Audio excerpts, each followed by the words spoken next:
Hi hello வணக்கம். இது உங்கள் சிவி ஜோன். எல்லாரும் எப்படி இருக்கீங்க? இப்போ பார்த்தீங்கன்னா ப்ரோமோ 3 வந்திருக்கு. இந்த ப்ரோமோ 3ல பார்த்தீங்கன்னா என்ன எல்லாருமே ஜாலியாக இருக்காங்க. நேற்று தான் வந்துட்டு பொம்மை டாஸ்க்கு ஒன்று கொடுத்தா அதில் அப்படி அடிச்சுக்கிட்டாங்க. இப்போ எல்லோரும் ஜாலியாக இருக்காங்களே. இல்லையே சரி இல்லையே அப்படின்ட்டு ஒரு டாஸ்க் கொடுக்குறாரு.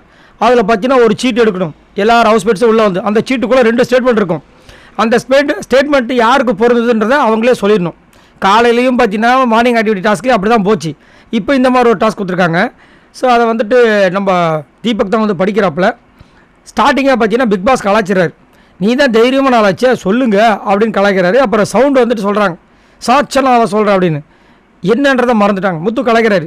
எதுக்கு சொல்கிற அதை மறந்துட்டல இப்போ அப்படின்னு. சாட்செல்லாம் வந்துட்டு இந்த பேர் க்யூட்டு அவ்வளோதான் சொன்னாங்க. ஆப்போசிட்டில் பார்த்தீங்கன்னா நம்ம விஷாலன் தர்ஷிகாவை காமிக்கிறாங்க. பிக் பாஸ் நல்லா பண்ணுறீங்களே அப்படின்ற மாதிரி இருந்துச்சு. அப்புறம் ராணா வந்து இவ பாயசமாக குடிக்கிறா அப்படின்னு படித்தார். ஆப்போசிட்டில் பார்த்தா சௌந்தர்யாவை காட்டுறாங்க. பிக் பாஸ் நீங்கள் பயங்கரமாக நல்லா இருக்கீங்களே.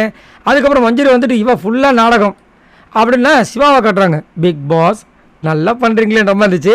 அதுக்கப்புறம் அன்ஷிதா என்ன சொல்கிறாங்கன்னா நீ எட்டப்போ அப்படின்னா தூரமாக போதுன்னு அர்த்தம் அப்படின்னு கேட்குறாங்க. ஆமான்றாங்க. தூரமாக போனால் அப்போ தூரமாக போ ஜாக்லின் அப்படின்னு கலாய்க்கிறாங்க. ஜாக்லின் போட ஒரு போட்டாங்க. என்னன்னா நான் உங்ககிட்டயே வரல அப்புறம் நான் எதுக்கு தூரம் போகணும் ஃபஸ்ட்டு அப்படின்னு கலாய்ச்சாங்க. ஏன்னா நேற்றுலேருந்து அன்ஷிதாக்கு ஜாக்லின் மேலே சமகாண்டு. அந்த ஜாக்லின் வந்துட்டு லாஸ்ட் வரைக்கும் எப்படி இருந்ததுனால தான் நான் வந்து கேவ் பண்ண வேண்டிய நிலைமையை போச்சு. மஞ்சரி இப்போ உள்ளே போயிட்டாங்க அப்படின்னு அவங்களுக்கு ஒரு காண்டு. பட் ஜாக்லின் வந்துட்டு அவங்களோட கேமை சூப்பராக கொடுத்தாங்க. பட் நேற்று வந்து ஒரு விஷயம் பண்ணியிருந்தாங்க. ஜாக்லின் போயிட்டு ஸ்ட்ரெயிட்டாக ரஞ்சித் சார்கிட்ட ஒரு அந்த பொம்மையை கொடுத்துட்டு இன்னொரு பொம்மை வாங்கிட்டு போய் வச்சுருப்பாங்க. அது இருக்கிறதுலே ரொம்ப தவறான ஒரு விஷயம். அதை அவங்க பண்ணியிருக்கக்கூடாது. ஸோ அதுக்கு கண்டிப்பாக வந்து நம்ம விஜய் சேதுபதி அவர்கள் வச்சு செய்வார்ன்றதில் மாற்றுக்கருத்து கிடையாது. ஏன் அப்படின்னா சௌந்தர்யா ஜாக்லின் இவங்களாம் பெண்கள் சைடில் இருக்கிறவங்க.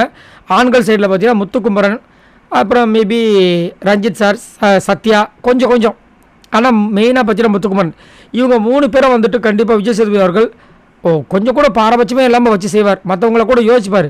ஆனால் இவங்களுக்கெல்லாம் வச்சு செய்வாருன்னு வச்சுக்கோங்களேன். ஸோ அதனால் இந்த வாரம் கண்டிப்பாக வந்துட்டு ஜாக்லினை போட்டு புழக்க போகிறாருன்ற மாதிரி தோணுது. சார் நீங்கள் உங்களோட கருத்தை சொல்லுங்கள்.